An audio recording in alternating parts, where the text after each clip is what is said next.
like matter. I think they keep going on about Kenny Omega. You know, is this guy where he should be? And I like the fact they're calling it out. Yeah. Because it's what everyone like. If it's WWE, they wouldn't. No, don't talk about it. You know, we're not going to talk about it, and we only concentrate on the strength bit. Yeah? But at least there's guys out there like JR is just going to call it out.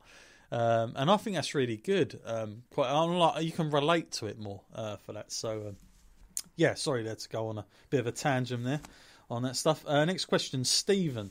I've really enjoyed you guys on YouTube doing all these indie shows. It's really opened the door for me to go and see, as I only live not far from Chelmsford. Will you continue this going forward? And we was actually talking about this before the podcast with in our interview, and I think for you and I, Matt, we didn't have high expectations within the Essex indie world, shall we say, but we've had nothing but good response from all the promotions, and we've kind of enjoyed going to these venues and seeing these shows, and it's sort of opened us up to another world in a way. I mean, it's quite refreshing because, before with the podcast, it was mainly focused on WWE and some TNA was thrown in there with AEW, but now we kind of get to see a whole other layer.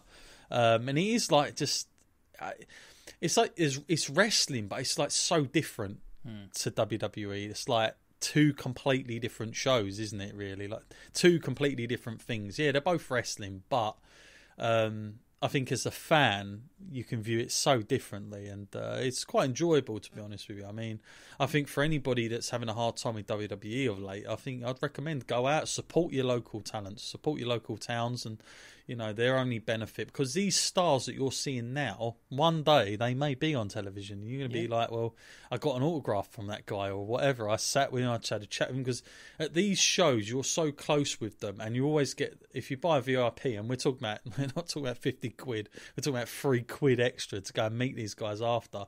You never know where that guy's going to end up, and we've already seen proven proof of that now. Yeah. So, same for you there, Matt, with the indie stuff. Yeah, definitely. It is eye-opening.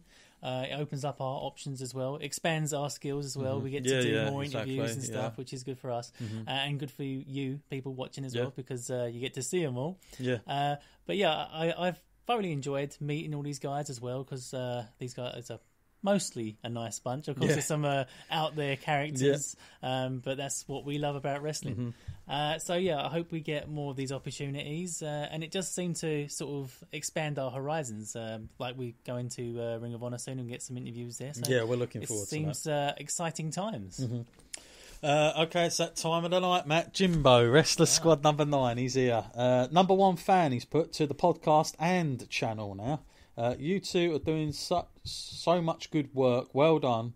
I'm getting you something cool for Christmas, guys. We'll look forward to that, Jimbo. We was very happy with our last gift you sent us from Bruce Pritchard, who, by the way, is taken over at SmackDown now, who's a small world there. Now he's put OK rant time. Raw and SmackDown is a shambles. It's all over the place. My real issues is this Rusev, Lana, Lashley bullshit. What is the payoff to this? Who's booking this shit? I feel Rusev looks as an average Joe in the ring now.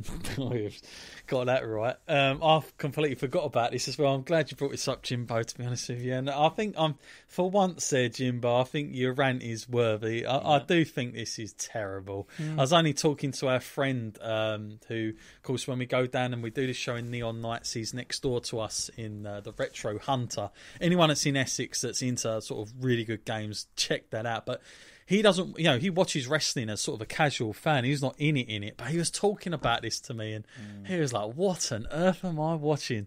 For me, Matt, this is like, if I looked at it from like a film perspective, I wouldn't cast these people. I would not cast Bobby Lashley in this role. This is terrible. You couldn't get a more odd choice like Bobby Lashley. I mean, what would he think if it was one of his sisters, eh? Oh yeah, exactly.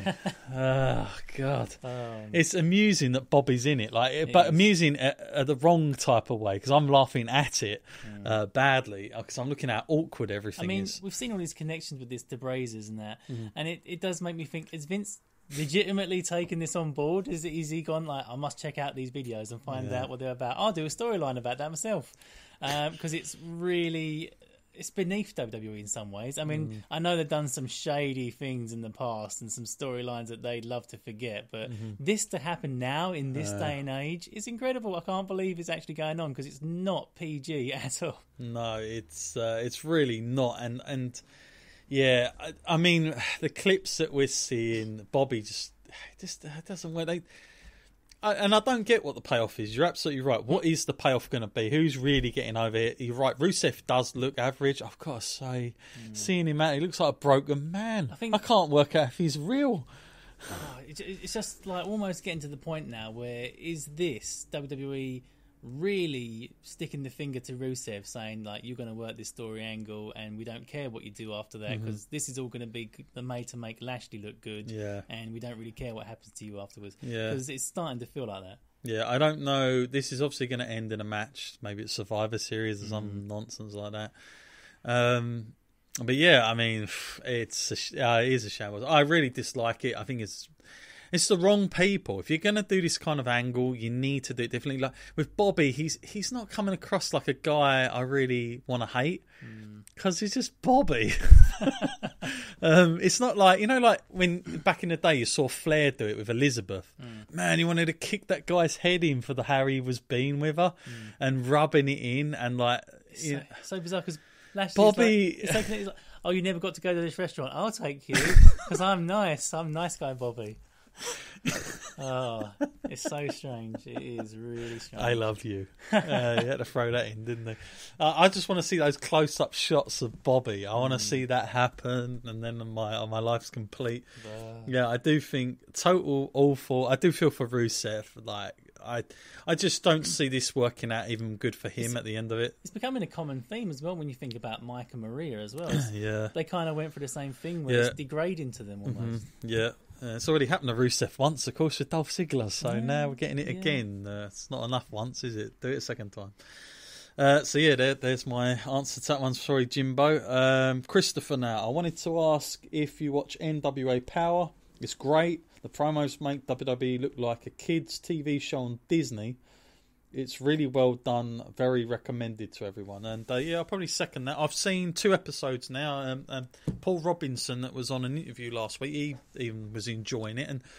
And it's not sort of like what you'd call the best pro wrestling in the world, but what I like about it is it's different, and they're creating an identity very fast. And I actually, because I'm a bit of a nerd for the sort of 70s, to me it's like great. It's like studio wrestling, and Jim Cornette's there. And they're kind of presenting it like that. They're not doing anything.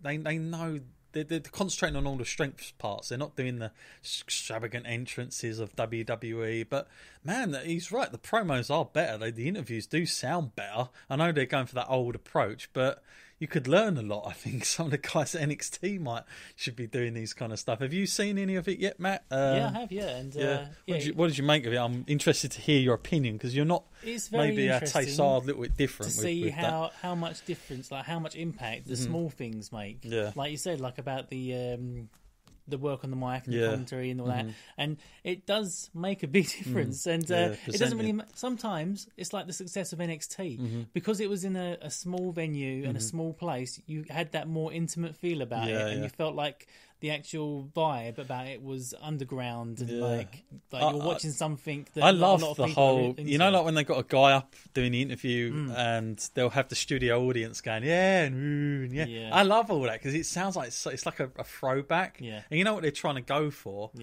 but I just like the identity of it. I like the fact that they're creating something. What was old is new again. NWA titles there.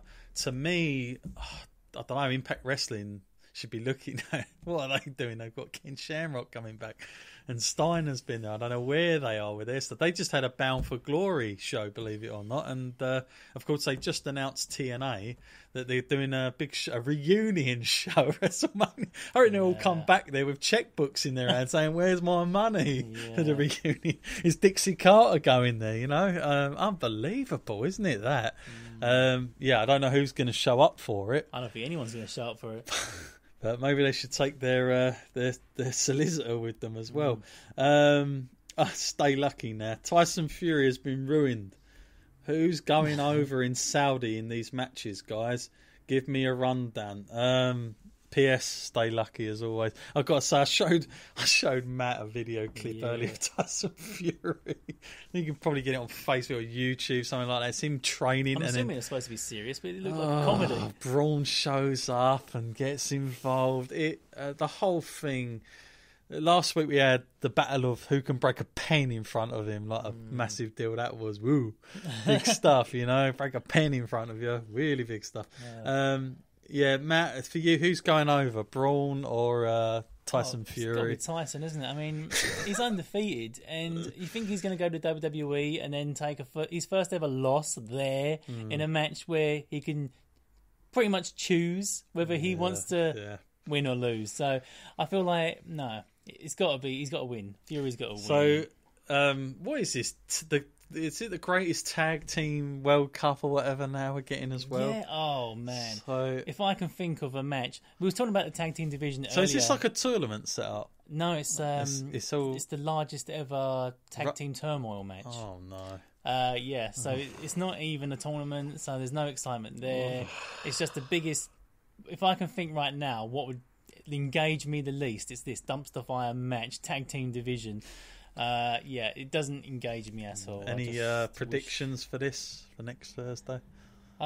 You'd think like for that it would be the whatever they want to call themselves these days, War Machine, Viking Raiders, Viking Experience. Yeah, actually second favourite. You would think they would have the biggest shot because they've been so dominant, but I feel like this is just one of those things where they'll find an excuse and it'll be something completely ridiculous. Because we've seen it now with Shane McMahon before. It's going to be. Doesn't make a lot of storyline sense to have the Viking Raiders win. So it's gonna. Who do you reckon? Who would you have? I have no idea. To be honest, I think it could be someone random. Maybe it's the Revival to keep them happy or something. Yeah, because Xavier Woods is injured. Yeah. So I'm guessing Kofi will go into the New Day thing. That could be, because it gives him something, I guess, maybe. Universal Championship, Falls Count Anywhere, and an added part to this is the match will not stop under any conditions. They made sure they put that in now because of what happened. They're not going to upset the Saudi Prince on this one. I tell you, he's watched them in a cell and he's like, I'm not having that here. Seth Rollins versus Bray Wyatt again. So what kind of match is this? No Falls Count Anywhere, is it? Falls Count Anywhere, but it cannot end under any circumstance now, so God knows what that means. Obviously, last time, are we going to see all the shenanigans with the lighting and all that? Do you think in Saudi Arabia they're going to go to extreme levels with all this stuff? Because at the minute, everyone's chanting for Bray Wyatt, aren't they, at the minute? He seems like he's the baby face here. Yeah, he's the underdog here, isn't he? So... yeah, we haven't seen... Have we seen a new champion? We have, actually. We've seen Roman and Brock face each other for a belt, didn't we? When Seth... Was it... No, it was when Roman went off, wasn't it? And Seth and Brock, or whatever it was. I can't remember the match. Oh, no, it's Braun and Brock. And Brock won it that night. But it wasn't like... It was a vacant championship at the time, wasn't it? So...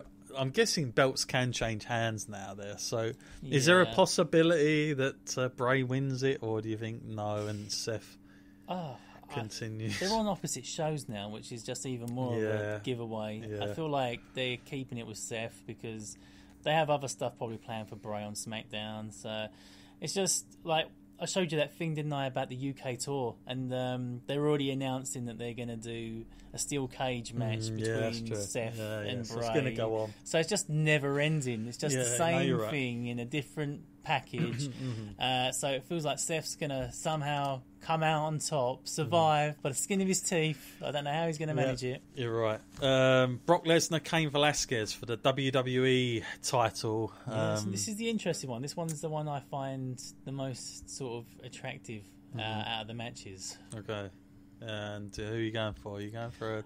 I think it would be a shame to sort of drop the title from Brock straight away. I mean, he's just got it, so you feel like that's something that Fox maybe wants. They want someone like him holding the title. I mean, Velasquez, he's no joke, and he's got some name power, but I feel like there's still some more work for him to be done in the ring. He needs to connect with the fans more, on the wrestling base anyway. And then, of course, we've got our ultimate 5-on-5 tag match. Team Hogan versus Team Flair. Does anyone really give a damn which one of these guys wins? Don't you find it a bit convenient that